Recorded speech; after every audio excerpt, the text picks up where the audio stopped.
I saw the work of this young lady. I didn't know her or anything about her. I saw her in a small little gallery in Abertillery, and it reeked to me of quality. I went in, and there was what I call authorship. This looked to me potentially a class photographer.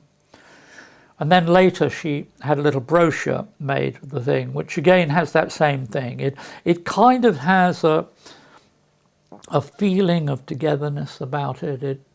It looks, you sense that the person understands what they're photographing.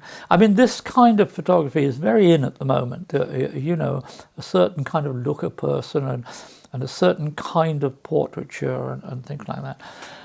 But all I can say is that, in my opinion, she does it much, much better than a lot of other people around. So that's why I asked her if I could swap a couple of prints with her. I think she already is a pretty classy photographer, but I think she's a classy photographer that I suspect, I won't be alive, but I suspect in 50 years' time we'll still be shooting pictures, of quality.